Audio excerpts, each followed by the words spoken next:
의뢰인은 암호화폐 시장을 이해하고 사업을 한 것이 아니라 마케팅의 일환으로 암호화폐를 이용한 것에 불과한 것이기 때문에 안타깝지만 일정 부분 법적인 책임을 져야 하는 상황입니다.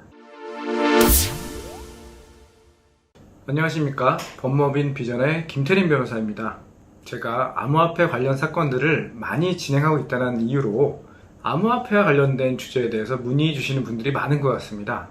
따라서 이번 시간에는 암호화폐 또는 가상화폐와 관련하여 제기되는 형사법적인 문제를 주로 다뤄보는 시간을 가지도록 하겠습니다. 우선 용어 정리가 필요한데요.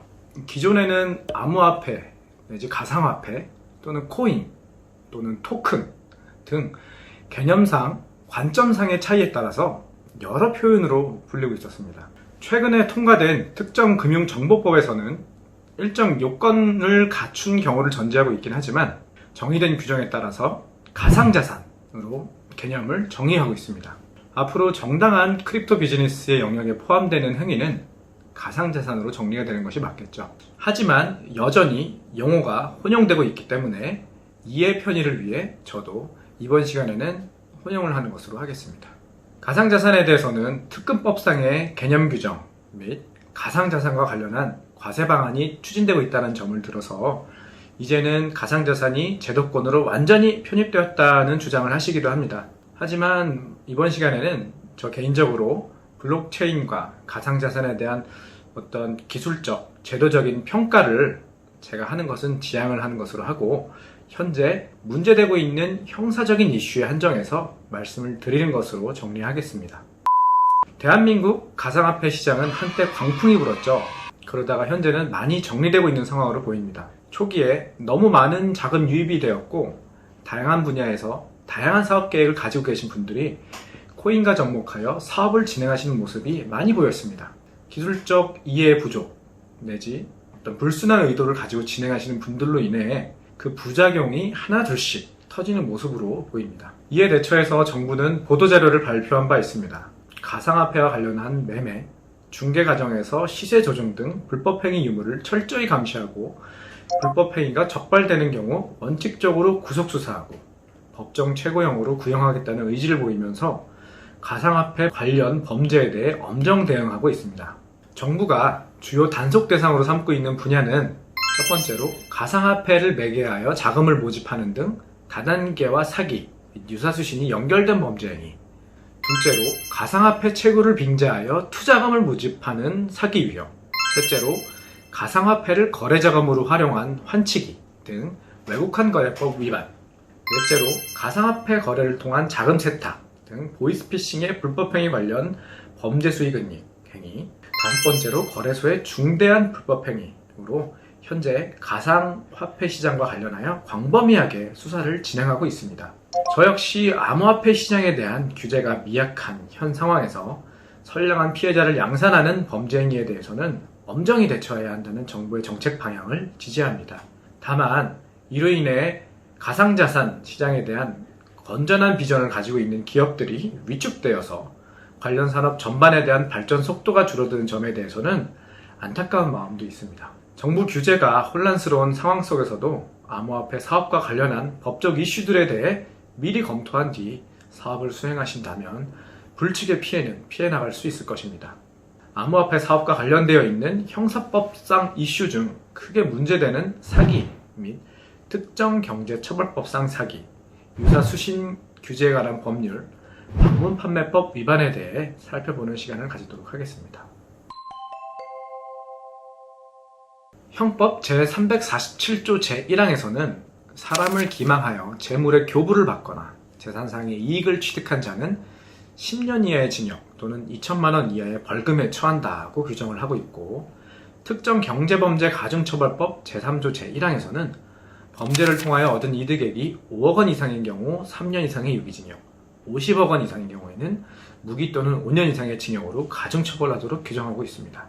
다툼이 되는 법적 쟁점은 기망으로 인한 편취가 존재하여 하는데 그 내용과 편취 의사의 판단 시점이 문제가 될 수 있습니다. 판례는 이와 관련해서 사기죄의 성립에 있어 피해자에게 손해를 가하여야 한다는 목적을 필요로 하지는 않지만 적어도 타인의 재물 또는 이익을 침해한다는 의사와 피기망자로 하여금 어떠한 처분을 하게 한다는 의사는 있어야 한다고 판시를 하고 있으면서 사기죄의 성립 여부를 판단함에 있어 그 행위 당시를 기준으로 판단하여야 한다고 판시하고 있습니다. 특히 코인 발행 및 유통의 대상이 되는 그 코인이 사기인지 여부를 판단하는 것은 일종의 사업 계획서로 볼 수 있는 백서의 기재 내용이 주요 판단 자료가 될 것입니다.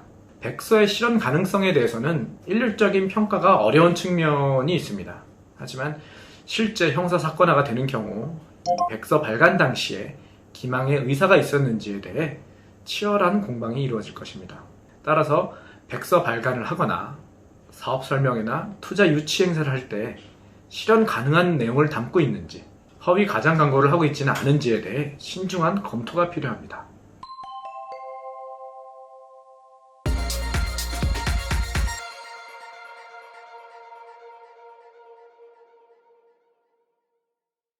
ICO를 제한적이나마 허용하는 법안이 마련되기 전에는 정부의 인허가가 원천적으로 불가능하므로 유사수신의 문제가 발생할 소지가 큽니다. 특히 초반에 코인을 설명하고 홍보하는 과정에서 고객을 유인하기 위해 무리하게 홍보를 하다 보면 유사수신 행위 규제법에서 금하는 행위를 할 소지가 있습니다. 가령 코인과 연계하여 투자 실패에 대비한 유인책으로 보상수단을 제시하는 경우에는 유사수신법 위반의 가능성이 있으니 주의하셔야 합니다. 원금 손실을 보장한다거나 확정 수익을 약속하는 행위의 형태로 마케팅을 진행하시려고 한다면 반드시 법률 전문가의 자문을 받아보시고 진행하셔야 합니다. 토큰을 발행하고 이를 구매하려는 사람들을 확보하기 위한 방편으로 기존의 다단계 형태를 그대로 차용하여 판매를 진행하는 행위는 방판법 위반에 해당할 소지가 있습니다. 다단계의 행태 자체가 위법한 행위는 아닙니다. 다만 다단계 판매를 업으로 하는 자는 일정한 요건을 갖추어 공정위 또는 시도지사에 등록해야 하는 의무가 있기 때문에 이러한 등록 의무를 이행하지 않고 다단계의 형태로 판매망을 구축하면 방문판매법 위반에 해당할 소지가 커집니다. 최근 상담 사례를 보면 과거에 상품권 다단계 사업을 진행하다가 암호화폐 구매 대행을 위해 기존 다단계 조직을 활용한 분이 계셨습니다. 의뢰인은 암호화폐 구매 대행도 단순한 상품권 구매 대행과 동일한 형태의 사업 모델로 생각하셨다라고 저에게 말씀하셨는데요. 의뢰인은 암호화폐 시장을 이해하고 사업을 한 것이 아니라 마케팅의 일환으로 암호화폐를 이용한 것에 불과한 것이기 때문에 안타깝지만 일정 부분 법적인 책임을 져야 하는 상황입니다. 특히 발행된 토큰을 유통하는 방안으로 기존의 다단계 형태와 결합하여 진행하려는 시도가 많이 보입니다. 이는 사업 모델이 관련 법에서 허용하는 범위 내의 사업 모델인지 여부를 필히 검토를 받고 진행하셔야 할 것입니다. 가상자산 시장의 활성화를 위해서는 우리 모두 분별하는 지혜가 필요합니다. 가상자산이 소위 블록체인이 추구하는 혁신을 이뤄낼 수 있는 필수적인 도구로서 온전히 기능하기 위해서는 기존의 사업 방식 내지 사업 모델에 기대어 머물러서는 곤란하다고 생각됩니다. 가상자산 사업을 진행하시는 분들은 당장의 경제적 이익과 코인 유통에 집중하기보다는 안정적으로 사업을 이끌 수 있는 장기적인 안목이 필요합니다. 현행법뿐만 아니라 앞으로 마련될 제도의 방향을 예의주시하면서 원하시는 사업 목표를 달성하시기를 바랍니다. 더불어 가상자산에 투자를 하시려는 투자자분들은 혼탁한 시장 상황에서 과연 투자하려는 가상자산이 사업성과 비전이 있는지 한 번 더 확인하시고 현명한 투자를 하시기를 당부드립니다. 오늘은 여기까지 하겠습니다. 감사합니다.